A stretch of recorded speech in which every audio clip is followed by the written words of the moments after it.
Good morning. What is going on, Cold Front Mafia? We're trying something new today. We're trying to go live on YouTube, Twitter, Instagram, the whole deal, Twitter X, whatever you want to call it, but it looks like it's actually giving us a little problem here.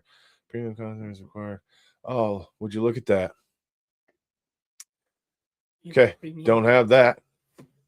Well, Twitter can. Never mind. We're live. We're live anyways. We're staying on YouTube and Instagram. Okay. We want to preview this game coming up this Sunday and get in a little bit to the X's and O's of this game and what we feel is important, what we feel the keys are to the Bills winning the football game, and then just shed some light on this team. This Browns team is a little weird and odd, a little different, in my opinion, to understand. Their record is horrible. They're one of the worst teams in the NFL for sure. But there's a lot that shows up in the brief box scores, top level things that'll actually tell us that maybe they're not so bad. Maybe they're not as bad as their record may show. But yeah, I think they are. I think they are that bad. Minus Myles Garrett, who's probably the best defensive player in the NFL all around. Minus him, bad team.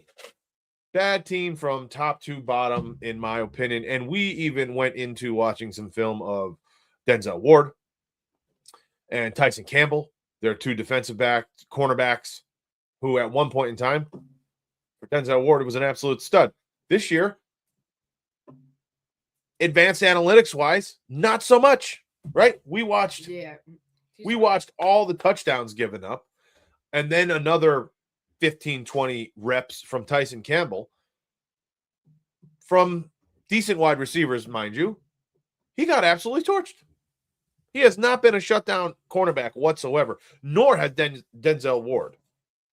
What stood out to you in the film with Tyson Campbell? That's who we kind of focused in on because of the fact that Denzel Ward actually gets targeted a little bit less than Tyson Campbell, but they both get targeted quite a bit. So, Tyson Campbell got burned every time pretty much.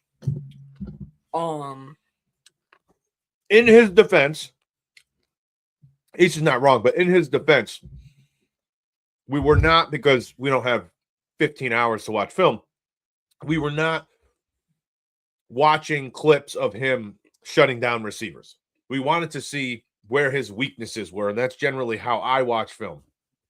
Look at a lot of statistics of both teams, the team that the Bills are playing, and then see if I can find any trends that match up either well or poorly against the Bills, being that our understanding of an NFL team is mainly the Buffalo Bills, more so than the other teams for sure.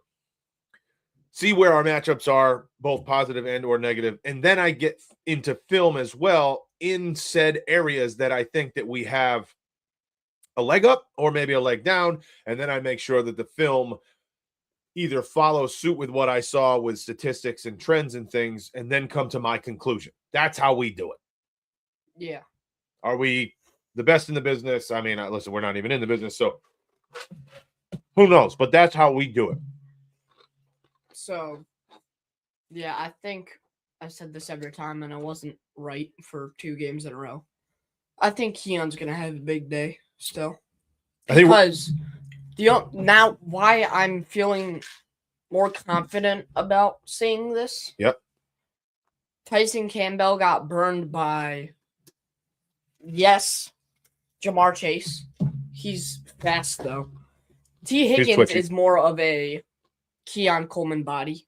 Yep. And he also got burned by T. Higgins, Nico Collins. Yep. DK Metcalf, which is faster than he looks. But 3 of those 4 guys are not that he gave up touchdowns so fast are bigger bodies. Right. Which are just like Keon Coleman. Ja'Marr Chase is obviously a little smaller, more twitchy, fast and quick with his movement and his feet. But Higgins, Metcalf, straight line speed is insane.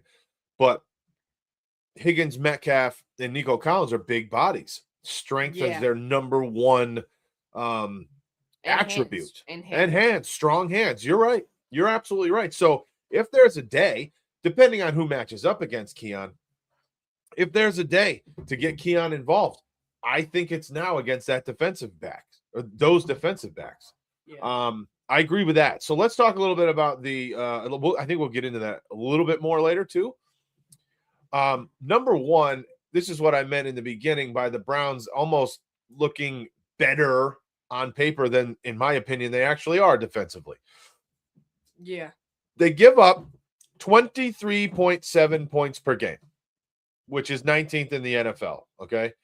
Okay. But the majority of the mainstream media and what most people want to bring up and talk about when ranking NFL defenses is how many yards per game they give up. And they give up only 279 yards per game total between rushing and throwing yards, which is third in the NFL. So a lot of people say, and they immediately run to, well, they have Myles Garrett, who's an absolute stud, and yes, he is. There's no denying that. And they only give up the third amount of total yards on defense. So they have to be a phenomenal defense. Well, here's the deal.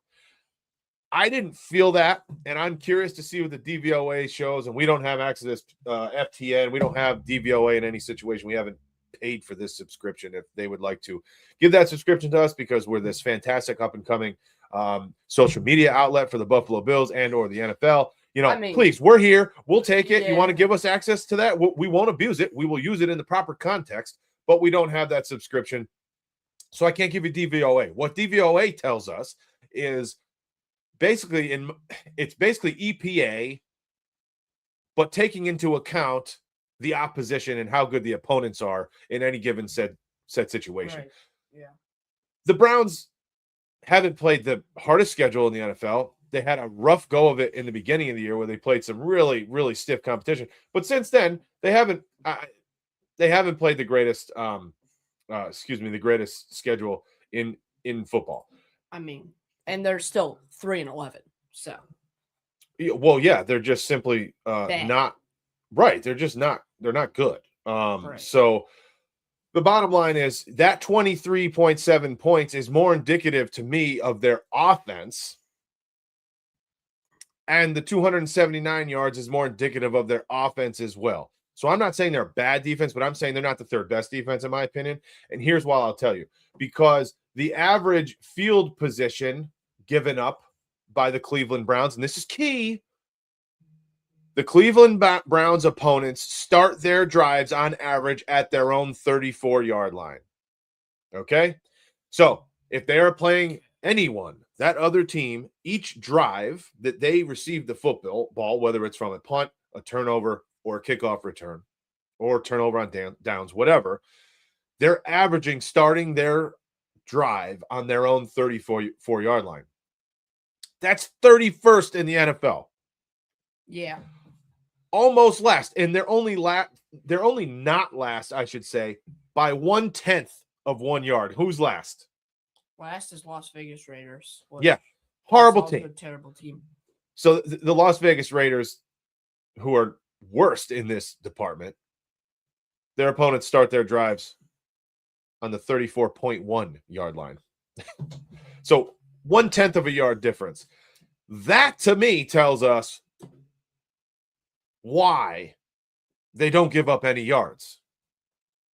Because there's a lot of drives from their opponents that start damn near closer to the end zone than any other team in the NFL. So if they start closer to the end zone than everybody else, well, then yes, you're going to give up less yardage because they don't have as far to go. Right. Simply put. Now you look at the better teams in the NFL are under 30. The top 12 teams are under 30 in terms of the opponent's average starting position. So that's a pretty big difference. You're talking 4 or 5 yards to be average, and then almost 7 or 8 yards to be closer to the top of this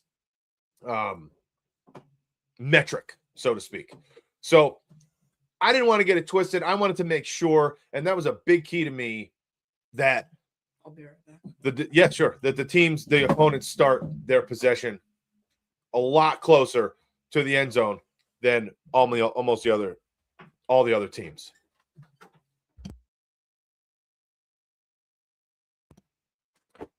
Now, that being said, They've given up the 18th most touchdowns. Also, the Cleveland Browns defense. 33 touchdowns they've given up this year. And that's 18th. So middle of the road, not horrible, but certainly not elite. 18th out of 32. So it's in the bottom half. It's not nowhere near the top or the upper echelon. The Bills have given up 39, and people say that the Bills' defense is piss poor. Not arguing that point. I'm not a yes or a no from me at this moment. That's not the topic. But my point of reference is that people obviously have said, multiple people, that the Bills' defense is piss poor this year. They've only given up 6 more touchdowns through 14 games. Half a touchdown a game. Not even. So if you take away the ties, a lot of teams all have given up 27 touchdowns or 32 or 19 or what have you, then the Browns are really 11th. But there's a lot of ties. So there's quite a few teams that they're not better than in that category. I think that's pretty telling as well. You give up by far less yardage than 90% of all the teams in the NFL, yet you give up the 18th most touchdowns, and you're middle of the road in points scored against for the year. That's more of a truth to me than the yards are. Now, it's the same with the Bills. So I'm not playing this because I have some bias for the Buffalo Bills. The Buffalo Bills have, I think, number 1 in the league in terms of pass defense, yards given up. And I don't think that means that they're the best defense in the NFL just because they average the least amount of pass yards given up as a defense. I don't believe that. I don't believe it at all. So I don't know. I'm not trying to just tailor this to whatever sounds good for Bills fans or for us. I'm just talking legitimately. Yeah, the Bills have given up the second most yards passing in the NFL per game, which is a half of a yard more than the Cleveland Browns. Right. Okay? So I just don't think that yards per game is very telling because you add in situational football, you add in how much and how often the Browns are losing football games. Why would the teams that are up 20 points, 15 points, 12 points with 8, 10, 12 minutes left, why would they continue to throw the football? If you're winning, fourth quarter, up by 12, 6 minutes left, or 8 minutes left. 6. I'm just making up a scenario. But are you going to throw the Right, football or are you but- just going to run the football? Kill the clock, right? Depends on the defense. Well, does it? If Well, you're up it 12 kinda with 5 does. minutes left in Cleveland, are you going to throw the football? If I'm an OC, I'm certainly not. I'm certainly not. And the Well- Browns are obviously losing almost every game that they play. Right, So, right. of course, the teams are probably going to be shutting it down around the fourth quarter-ish from airing it out and chucking the ball 20, 30 yards downfield and just trying to. Run it up the middle. Don't try to do like an outside run. Because number 1, Myles Garrett is on the left The side. outside, yeah. Deion Dawkins and Cyrus Torrance. The tackles? No. The guard. Cyrus On Torrance is Deion's the side? left, yeah. No, he's on the right. Ryan Vandermark. Nope, David Edwards. David Edwards. They might have to double him. So you might have Mhm. a gap in between the center and David Edwards. So you can just run up the middle. Yeah. I think they can get into a lot of the same. If we see right here, a lot of the same what they've been doing. And speaking of their defense, yes, they are not nearly as highly rated when it comes to yards given up as is their passing defense.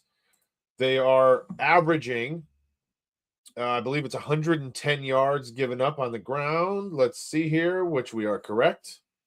Okay. Which ranks them what? Ranks them 14th. In the NFL for the least amount of rush yards Right. given up per game. Not even Yeah. just the AFC or just the NFC? No, The whole this is NFL. right. This is the NFL. This is everything included. 14th is not terrible. Just about, again, like you'll see this as being a recurring thing. Right in the middle. Not outstanding, not horrible. And we're down further, right? Oh, rush defense? Yeah. Oh, the Bills are last. Second Actually, to last, maybe. Best case scenario. Oh, third to last now. Well, because they had a couple of games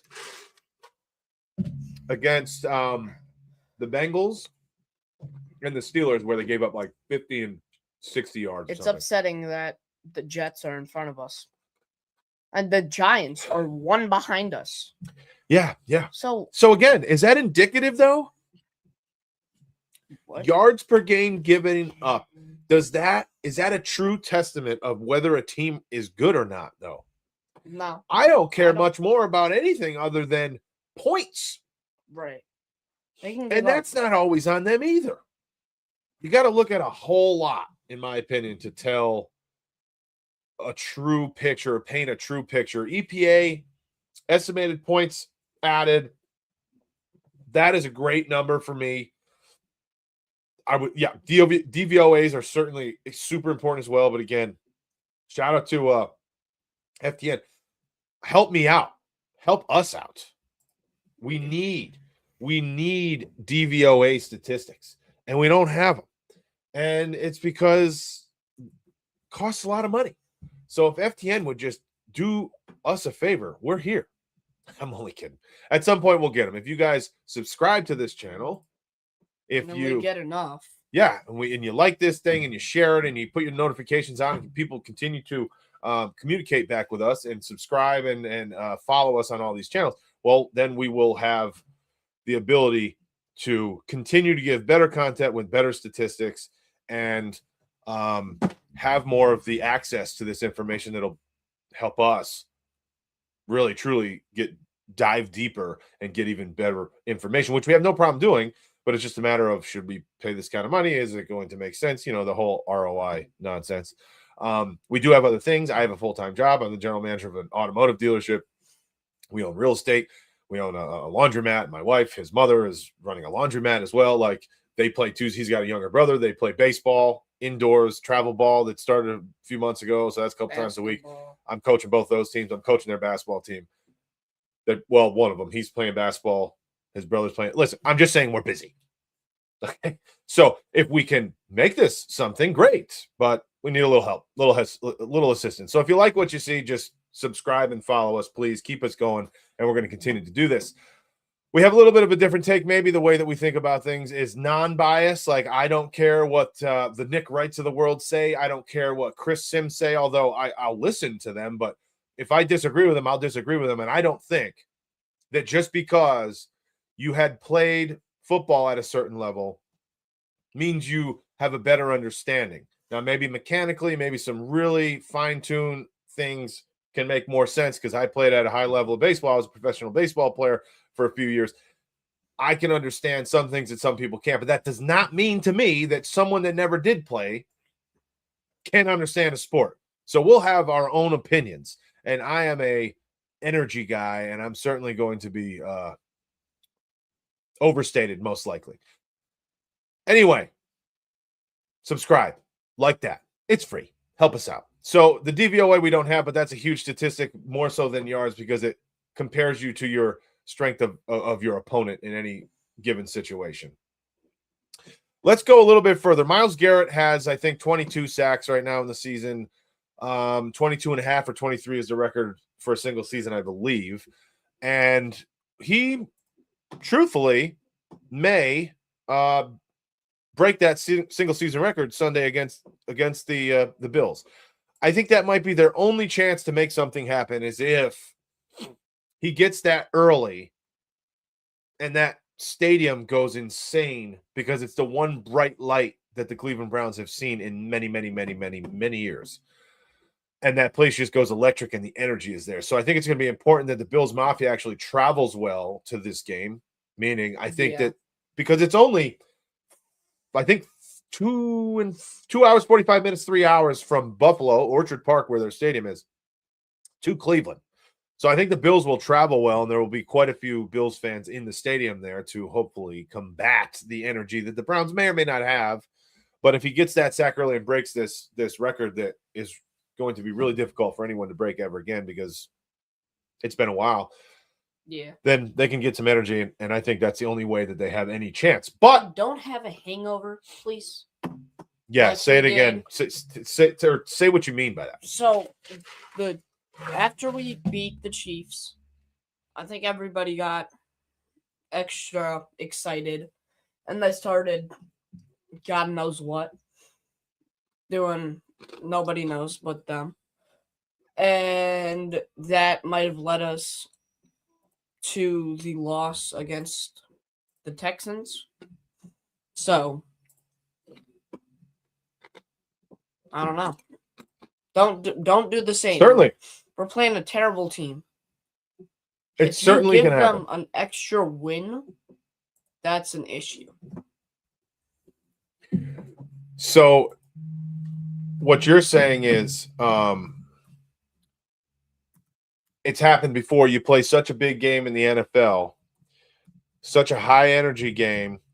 Yeah. You pour so much into it that you almost, and then you come out with a victory that you almost forget about the next team the next week, and you're so tired and depleted of your energy because it was such a big game the week before that it's almost like a look-over game.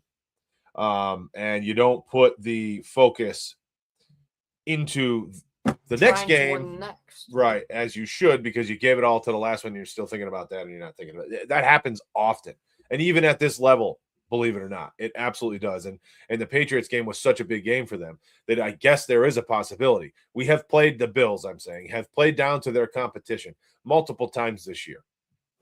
They have lost to inferior teams without question. They lost to the Falcons, who are not a good football team. They lost to the Miami Dolphins, who are an even worse football team. Terrible.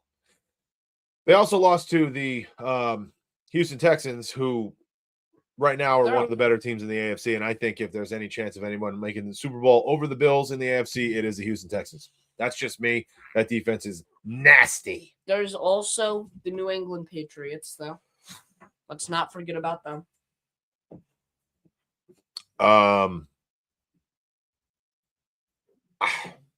No, I don't want to forget about the Patriots. I'm not trying to forget about the Patriots. Yeah, I get what you mean, though. But I honestly do feel that the Texans are a better team than the Patriots. I think the Patriots kind of showed us who they are when tough gets stuff. When stuff gets tough, when tough gets stuff. So when Smart things words. get, yeah. And Drake May, listen, he's a great quarterback. He's going to have to prove it in situations that are extremely meaningful. He didn't do that Sunday. He's going to have to do that in the future to prove to the world that he can win the big games, because it doesn't matter. Especially in the playoffs. And I don't care what you say about Josh Allen not getting to a Super Bowl yet. He's one of, if not possibly the greatest playoff quarterback of all time. Look it up. Look up his numbers in the playoffs. He literally has outshined his opponent almost every single time he straps on the helmet in the playoffs.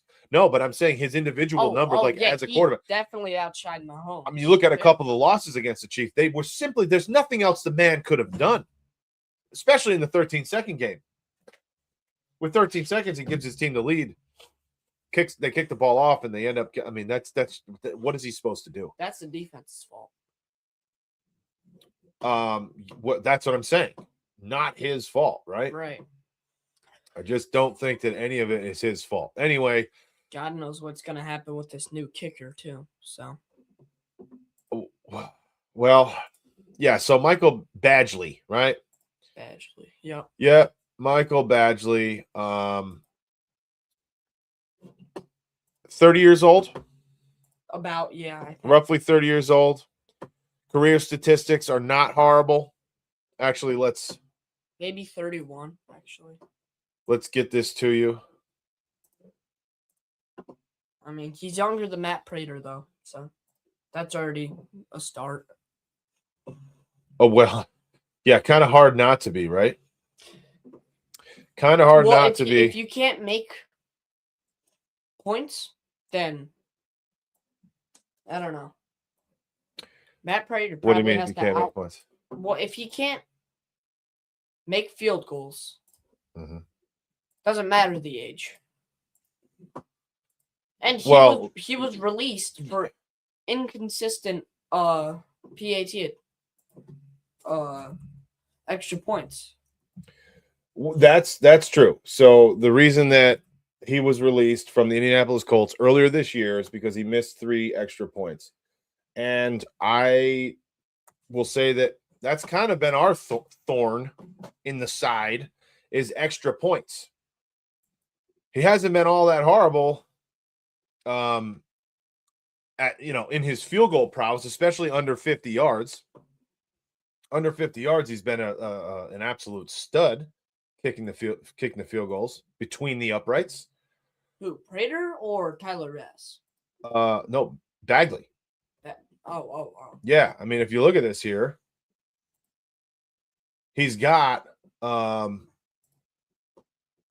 well, let's see. Well, he lost to Pittsburgh. So. All right, let's look at that right there. He's lost to Pittsburgh. What? Yeah. They lost to Pittsburgh. Right. Yeah, but he's just a kicker. Oh no, so, that wasn't. It was the Houston game.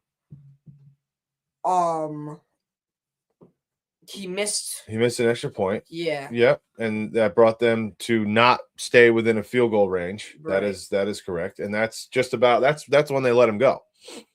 That's when they let him go. So you miss an extra point, you lose by 4, right? Yeah. So that last possession, you can't kick a field goal. You gotta score a touchdown. He also missed an extra point and a field goal in an overtime win against Atlanta. So that's good. And he was lights out against Pittsburgh, even though they lost that game as well. So this year has been not all that terrible. I mean, look at this. 1 for 1, 20 through 29, 3 for 3, 30 through 39 yards, 4 for 4, 40 for 49, and 2 for 3, 50-plus yard field goals. 18 of 21 is what did him in with them as far as they were concerned. Not saying I can't blame them, but hey, we're in a position where we need somebody with some kind of experience. And if somebody was kicking for an NFL football team less than a month ago, well, right? Yeah. How much better can you get, I guess, in our situation? And the Bills don't kick many field goals. Our field goal attempts is one of the last in football. So we don't use a lot of them. That's right. Well, we finish drives off as good as anybody, and we score touchdowns more than we kick field goals, thankfully. So hopefully we don't need him for all that much. That's kind of my hope. Now, back to the Browns. Their run defense is middle of the pack. Just strictly middle of the pack. I do not think that we're going to have a hard time rushing the football this weekend. I really think that this game's going to look a lot like the last two. Run the football, get the ball to your tight ends.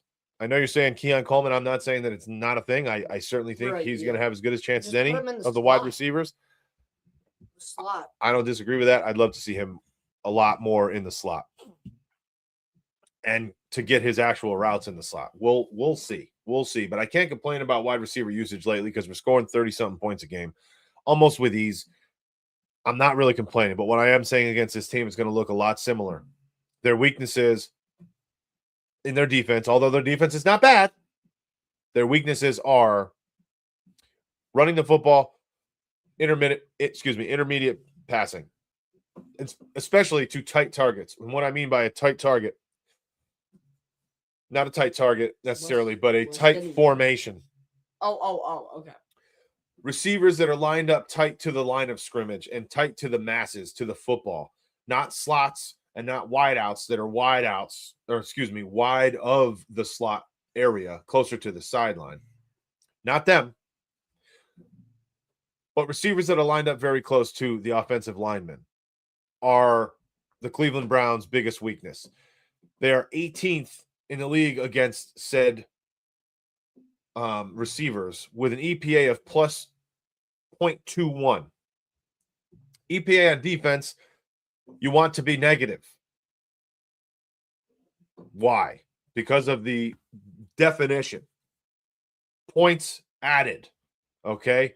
So you do not want to add points when you're on defense. You want to take them away. So negative is better on defense. Positive is good on offensive numbers or metrics. So against those tight target formation receivers, a lot of this is tight ends. Some of it is wide receivers lining right, lining up just next to a double stack tight end with a 12 formation or right up next to a single tight end. But the majority of this is tight ends. Their biggest weakness at 0.21 in the EPA category. Wide receivers are 0.08, which they're 12th in the league at defending in terms of EPA. And then they're also 18th in the league against slot receivers at 0.18, but it's lesser of an EPA or more of an EPA, I guess I should say, the other way around. So slot receivers and tight receivers lined up to the line of scrimmage. That's their biggest weakness on defense. They certainly have the highest sack percentage off of play action, and they pressure the quarterback as much as basically anyone. But they stack the box. So even though you can run the football against them, they stack the box. How often? 38.5% of the time. That's right. Leaving tight ends open. Yep. They're number 2 at putting 8 men or more in the box in the NFL. Right. Which leaves tight ends or somebody in the slot or somewhere close to there wide open. Exactly. Or somewhat. That's the reason. I don't think their linebackers are fantastic at coverage. They run either a 4-3 or a 5-2, and then they'll bring in a strong safety or a slot, a slot corner into the box more than anybody in the league except for one team. 38.5% of the time, and Easton's absolutely correct. When you stuff the box, then you're leaving the middle of the field open. That second level. Not the deep zones, but the short to intermediate zones just behind the line of scrimmage is now pretty much weak, open, wide, soft spots. I think Dalton Kincaid, Dawson Knox, and Jackson Haas are going to go nuts again. I think that's where it's at. Yeah. I think James Cook will still run for 85 or more yards. I don't know if it's going to be 100, but I still think he'll run for 85. Ray Davis on special teams returns. Special team returns. Who's now leading the NFL, right? Pro Bowl, probably. In kickoff return yardage average. Hopefully going to be which is, I think, was well over 32. Oh, man, I hope so. I don't know if he will, but I certainly hope so. The only thing I could say is he doesn't have enough of an example size because he hasn't really been doing that all year. But I hope so. He's already voted better than Khalil Shakir. Oh, yeah. Yeah, 100%. 100%. So, again, other than Myles Garrett, I'm not thrilled about the Cleveland Browns defense. I'm not in awe of it. They tackled very well. I will say that. One of the league leaders in yards after contact.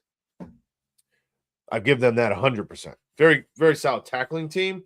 And we're a yard after catch guy team, especially Khalil Shakir, who's in the slot, who, again, they don't cover very well. So that could be really big for Khalil as well. Hopefully.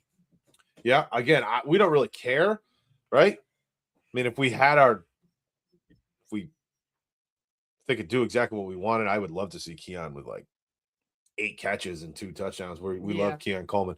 But at the end of the day, it doesn't really matter who, right? We don't care. We want the team to win. Yeah, I mean. That's it. I bet Keon probably thinks the same. I don't disagree. What's ever better for the team? The majority of that locker room seems to think that way, and we're not in it. But you never hear you rarely hear coming out of the Bills clubhouse people complaining about getting the ball or getting individual. I know, ever since Stefon Diggs left. I know. We just don't hear it. And we're as in tune with the Bills as a lot of people. At least we try to be. Reading and getting updates and watching on social. I mean, we just don't hear it. We really don't. Stefon Diggs left, you're right. And then it was like, oh, everybody gets along. Oh. And Now, the only thing that matters to everybody is just winning football games, not individual accolades. Now, Stefon Diggs seems to be doing fantastic for New England, although I think it's only a matter of time because now he's got 4 straight games with 4 catches or less. I wouldn't doubt pretty soon he's going to start complaining. And we love Stefon Diggs, man, but that's probably what's going to happen. Yeah. Did it with the Vikings. Did it with us. He lasted 4 years with us or whatever it was. Yeah, three. I think. All right, 3.5, something like that. Lasted 1 year with the Texans. Yeah, exactly. I mean, you have Nico Collins on your team and Joe Mixon. Why would you ever want to leave? Well, yeah, and Joe Mixon's gone, but you're right. Yeah, they have a good Joe team. Mixon now? Free agent? I don't know. He might be on that team. Yeah, he might be on that team, but he's just not playing much. They have that Marks kid right there. So because Myles Garrett is so great, like we were getting at, let's click that. The Cleveland Browns have the 5th highest QB pressure rate in the NFL at 39.4% of the time. So decently, Josh Allen will most likely be under some kind of pressure, but he also scrambles more than anybody in the NFL, or just as much as anybody in the NFL.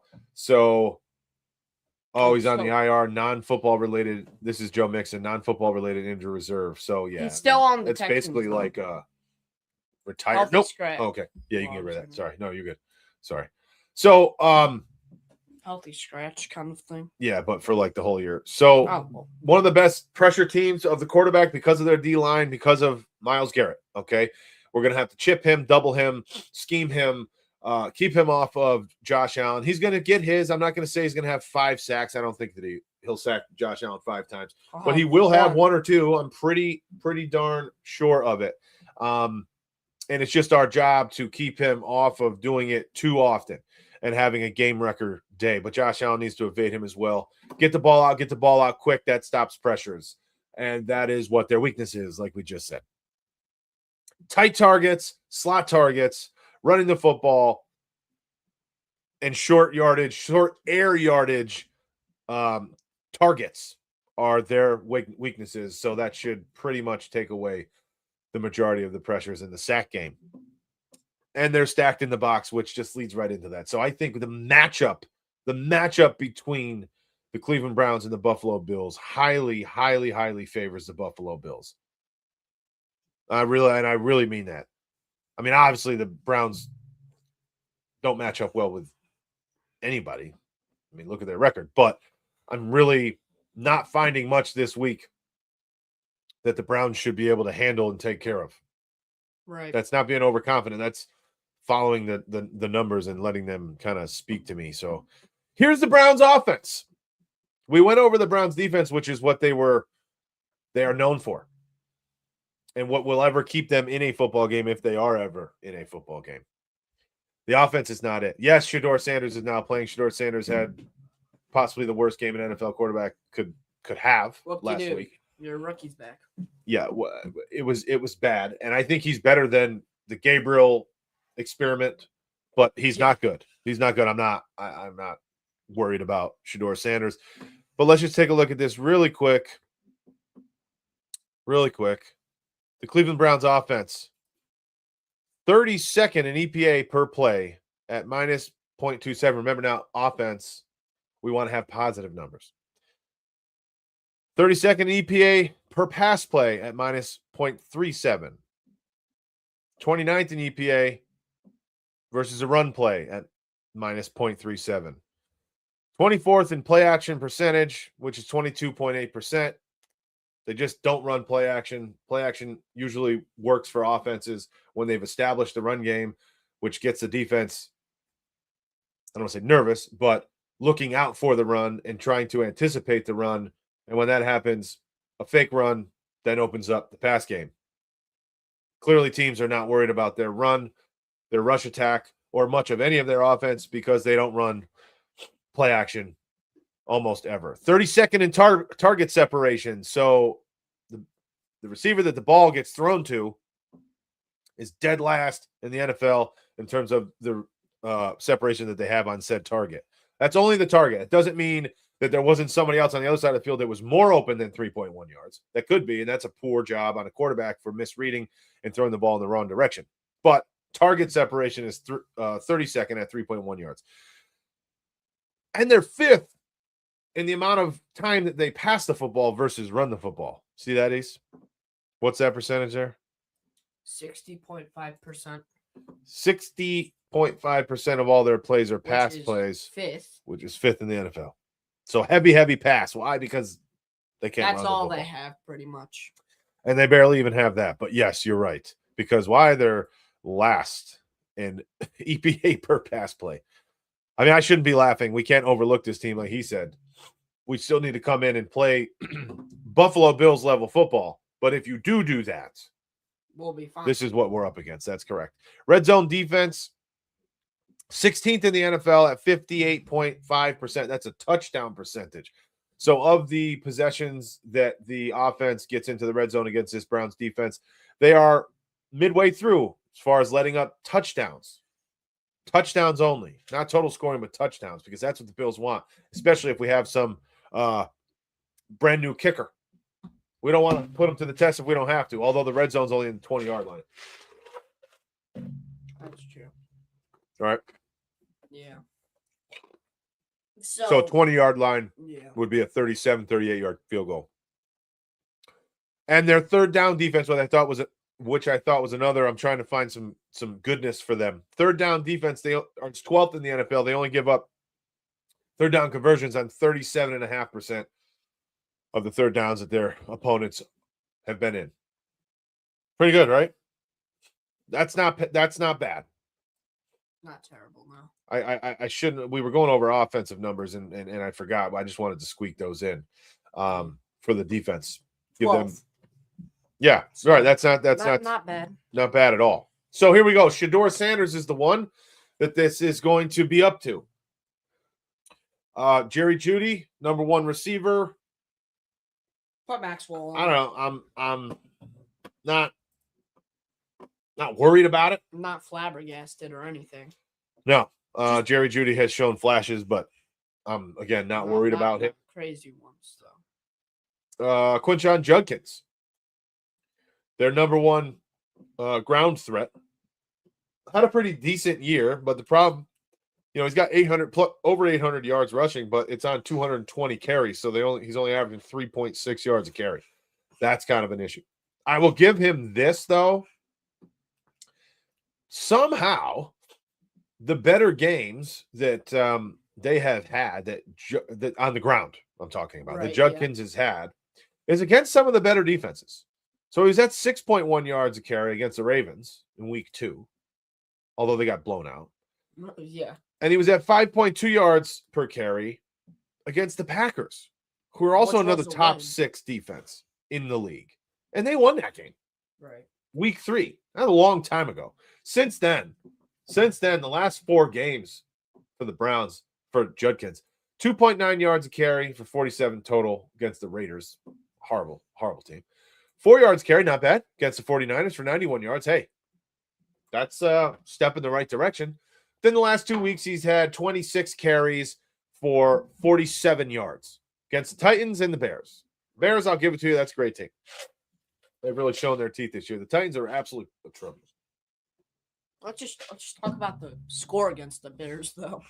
That's what I mean. 1 point yard, 8 yards on the ground, and go ahead. The score is 3-31. They've given up 31 points in each of the last 2 weeks, and then the week before that, they gave up 26. Right. But week so 14, this tremendous defense, though. Yeah. Lately's been giving up some points. Right. And a lot. How do you lose to the Jets? The Jets, they're just not a good team. And I'm not trying to, get nasty about it. They have some they have some talent. They're not a good football team. That's just the bottom line. And we're trying to show them credit, show them some grace here. I mean, it is what it is. We got fresh new lid. I don't know. I'm just thinking about this hat. I love this hat. I just saw it up there on the screen. I got a new hat. I freaking love it. Can't find it either, baby. Custom. I had to pay for it, though. Had to pay for it. We don't get free stuff. Remember FTN? Fanatics? We're here, baby. We're here. Give us some hoodies and hats, right? That's what we like, hoodies and hats. Yeah. We like flat brim hats, Yeah. the best we can get. Usually they're flat. You can see behind us there's a few hats. No Chiefs stuff. We have thousands of No- hats. no No, Bills. No Bills. Chiefs. No. Fanatics, hoodies, hats. We're freaks. We got hundreds. Okay. We're going to be winding this thing down here. But like we were saying, we're trying to give them something, and they're just not good. But it doesn't mean they're not an NFL football team. Right. They're still here to win. We Well- lost to the Miami Dolphins. Right. I Which mean, is an that's, issue. That's a horror show. That is Well, an absolute horror show. We lost to the Whoever just Patriots. joined- We lost to the Miami Dolphins. Yeah. We lost to the Falcons. And then we lost to. Do you remember? Patriot. Yep. Did you already say that? Patriots, Dolphins. Patriots, Dolphins, Falcons. No. Patriots, Falcons, Dolphins, Texans. Yes. Or was it Tech? Oh, it doesn't matter the order. I'm just saying we lost to Whatever. 4 football teams. 3 of them are Terrible. terrible. And the other one is pretty darn good. And I don't So-so. want to face again, to be honest with you. What? Houston? Mm. They're so. I mean, We only lost by we a can few. beat them. 4 points, I think. And we turned the ball over 3 times. That's huge. Listen, if the Bills want to lose this game, they'll turn the ball over 3-4 times, not create any turnovers, and keep the Browns in it. And the Browns will absolutely take them to the house. The Browns will take this game down for sure. At home, stack Josh Allen, get the record for Myles Garrett, and it'll be like a glorious Christmas gift for Cleveland Browns fans. That's what will happen if you turn the ball over. Josh Allen's got to secure that football tight like he's been doing the last 3-4 weeks. Yeah. James Cook, please. Hold on to the fumble. Mecole Khalil Hardman. Shakir, hold on to the fumble. Cole Hardman, if If- you're back, you drop a punt. It wasn't a. He didn't drop it. He got a couple steps. So I and then caught tried to it. Punch the ball He out. should have fair caught it, though. He thought, I don't know where he Yeah. thought it was going. Yeah. Went We're- 3 feet. There yeah. goes the ball. Yep, there it goes. Pip. Pip. Right. So all the advanced metrics are showing us that the Browns are not as good as the one category says that they are very good in, which is, well, a couple. QB pressure rate, sack rate, and yards given up per game. And losing. And the loss column. Right. They're very good at that. So the defense, in my opinion, is not as good as that one column suggests. And a lot of people at this ridiculously high level on CBS and NFL or Fox News and all this other stuff. I don't want to say Fox News. NFL on Fox. Fox. They all talk about the yards given up. Anyway, I'm not going to go on another rant. The defense is only as good as how much they can stop the other team from scoring. That's what I feel. Correct. And they are kind of screwed because their offense is so bad that the average field position of the opponents is closer to their end zone than anybody in the league except for the Las Vegas Raiders, which only beat them by 1/10. Their own 34-yard line is where their opponents are starting from. So that's not their fault. But that's the reality is they give up just as many points as about half of the league. That's it. Yeah. A little more. Let's see. Let's see. Kick returns. This is Number I'm 3. curious They're about number this. 3. Yeah, 3 bad. Yeah. All right, so let's just add into the mix. Ray Davis, this is special teams, always important. Ray Davis now for the Buffalo Bills averages more kickoff return yards than anybody in the NFL. And the Cleveland Browns give up the 3rd most yards in kickoff return situations as anybody in the NFL. Now, the only saving grace to them is there's not many kickoff returns because you have to score a lot of points in order to kick the ball off, which they don't. The Rams are somehow the worst on yards. Yeah, I mean, look at this. They have the 5th least amount of kick returns, period, because they don't score any points. And who's below them? The Raiders, the Saints, the Titans, and the Rams? Yeah, the Rams. 695 yards for kick returns. Hold on. They And must, punt returns. you know what? They might, I have not watched enough of the Rams, but they might kick the ball into the end zone and just say score it so there's no return. Maybe. You get what I'm saying? This is only when the ball gets brought out. Right. You know, when there's an actual return. And Bills, then punt returns. Bills. Browns not terrible. Yep, not great. Not great. They're 26th, And 13.8, but we're no good. The Bills are not good offensively. Let's go up here and try to flip this. What? Punt and kickoff returns?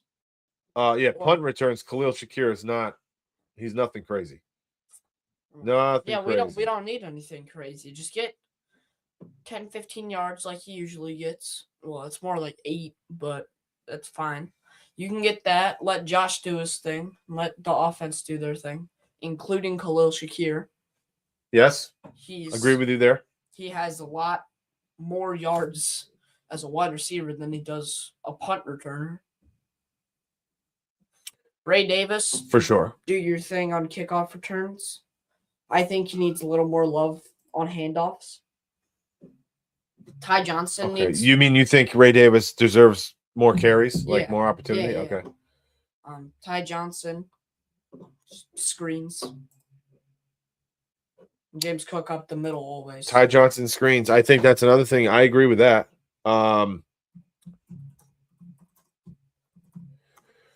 I think that returns also not returns, I'm sorry, screens also work against a stacked box unless they can play contain really well, and I don't know if they're athletic enough to play contain once they realize that there's a screen coming. I saw a lot of tight end screens watching film from the likes of Cincinnati.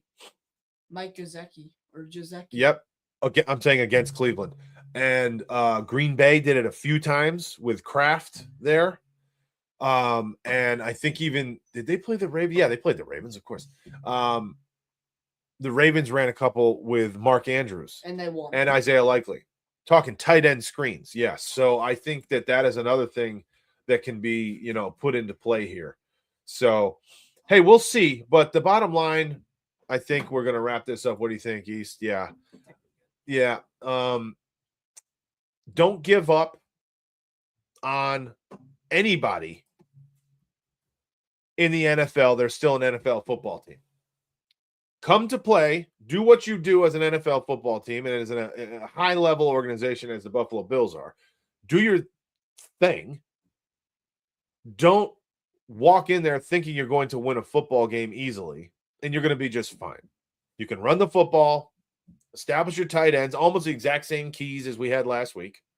Run the football, establish your tight ends and your slot guys on offense. Take what's given with you. Don't turn the football over. Chip, double team, keep Myles Garrett on his heels as much as you can. You'll be fine in offense. Defense, make Shedeur Sanders beat you. Stop the run. Be able to stop the run. Do not give up 250 yards like you did last week. Stop the dang run. And you'll be okay. No big plays. Stop the run, no big plays. Make Shedeur Sanders run a 15-play drive, in my opinion, for 82 yards. And just do it over and over and over. The more opportunities you force Shedeur Sanders to make plays on, I think the more often you'll get some mistakes from him. So don't let him get a big shot and tackle people. Just tackle people. What are your keys? What do you think? How do they win this football game? Defensively, put Maxwell on their number one wide receiver. Taron Johnson has to be on their tight end, especially on anybody in the slot. So you want to see Maxwell on Jerry Jeudy? Jerry Jeudy, yeah, that's okay. What about Christian Benford if he plays? Christian Benford. He might just sit out another week. Yeah, I hate to say this. Let him sit out. All right, so Maxwell and Jerry Jeudy. Well, it's not so bad if we give our number one cornerback a break. David Njoku, yeah. Yep. Taron Johnson, maybe Jordan Poyer. Possibly Jordan Poyer on him. I think because they don't have that many other threats. No, it's true. So after that, Cole Bishop can be in the backfield. Yep. Or maybe man up. Well, do you think like Terrell Bernard or Dorian Williams can cover Njoku? Do you think they have to be in nickel? I don't know if Taron Johnson's even going to play that much. Could lock him up. He's better rush defense, though. That's why I Better say rush. Dorian Williams or Dorian even Matt Williams, Milano. Yeah, Matt. That'd be if we can get Dorian away. Williams is faster. I Yeah. would put him on a tight end. If we can get away with a one of the LBs, the linebacking core, taking Njoku out of it, we're going to be in an enormously good spot against their offense because you're right. They just don't have that many options. And Cedric Tillman's number 2. Wow. Isaiah Bond, I think, I believe is number 3. Yeah. I mean, Isaiah Bond, though, he's fast. I mean, this is your number 2 receiver. He's got 18 catches this year. And what Isaiah Bond has? How many? He came from Texas. Longhorns. Did he? Yeah. 16 catches. So, yeah. How old is he? Yeah, you're right. Yeah. Right there. Wow. Longhorns. Yeah. Last year. That was actually, I kind of player remember on that. college football. That's right. They love that guy. You're absolutely right. James he's had a couple of big days. He's a deep guy, right? Yeah, he's kind of like yeah. He's had no more than 3 catches in a game, but when he catches the ball, it's generally more than 20, 30 yards, honestly. Okay. Yeah. So he's a field stretcher. But those are number 2 and 3 receivers with 16 and 18 catches so far this year, which is 2 or 3 a game. So if Isaiah Bond is in there, yep. Put Jordan Poyer, Cole Bishop, Christian Benford if he's in on him. I mean, we'll probably be playing some zone though. A lot of zone, probably. Yeah, I'm not sure. If we do man up Isaiah Bond, especially Isaiah Bond, because we can get picks on him. If Shedeur Sanders is like Drake May and just lobs it up there, well, yeah, get in front of your man and pick it. It's true. Hot takes. It's true. Oh, you're gonna do that now? I think we do that later. We? We're gonna do that later in the week when we get closer to the game. Okay. Yeah, when we get closer to the game time, we'll do that Friday night. I think this week. All right, that's gonna do it. Appreciate it. Thanks for tuning in again. Please help us out. Subscribe, like these videos when you see them when they get out there midday. So whenever you get to them, we appreciate you. Send us any questions that you have, and we will talk to you soon. Cold front, go Bills. Go Bills. Let's go.